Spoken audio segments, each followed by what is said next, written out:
اعوذ باللہ من الشیطان الرجیم۔ اللہ کی پناہ مانگتا ہوں شیطان مردود کے شر سے۔ بسم اللہ الرحمن الرحیم۔ اللہ کے نام سے شروع جو بہت مہربان نہایت رحم والا ہے۔ وَأَقِيمُوا الصَّلَاةَ وَآتُوا الزَّكَاةَ وَارْكَعُوا مَعَ الرَّاكِعِينَ۔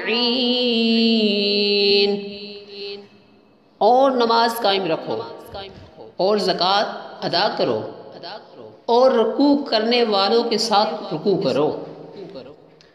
دوستو ابھی آپ نے سورۃ البقرہ آیت نمبر 43 سماعت فرمائی اور اس کا ترجمہ آپ نے سماعت فرمایا۔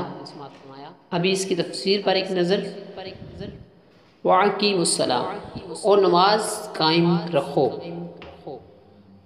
دوستو اس سے پہلی آیات میں یہودیوں کو ایمان لانے کا حکم دیا گیا، پھر انہیں حق کو باطل کے ساتھ ملانے اور نبی کریم صلی اللہ تعالیٰ علیہ وسلم کی نبوت کے دلائل چھپانے سے منع کیا گیا۔ اب ان کے سامنے وہ شرعی احکام بیان کیے جا رہے ہیں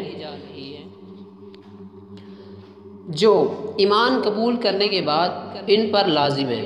چنانچہ فرمایا گیا اے یہودیوں، تم ایمان قبول کر کے مسلمانوں کی طرح 5 نمازیں ان کے حقوق اور شرائط کے ساتھ ادا کرو، اور جس طرح مسلمان اپنے مالوں کی زکوٰۃ ادا کرتے ہیں ٹھیک اسی طرح تم بھی اپنے مالوں کی زکوٰۃ دو، اور میرے حبیب صلی اللہ تعالیٰ علیہ وسلم اور ان کے صحابہ رضی اللہ تعالیٰ عنہم کے ساتھ بجماعت نماز ادا کرو۔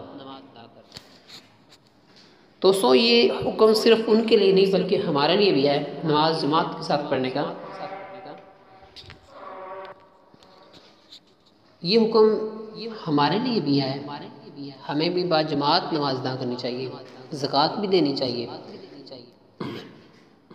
دوستو اللہ تعالیٰ سے دعا ہے کہ اللہ تعالیٰ ہمیں عمل کی توفیق عطا فرمائے۔ انشاءاللہ ملیں گے نیکسٹ ویڈیو میں، تب تک کے لیے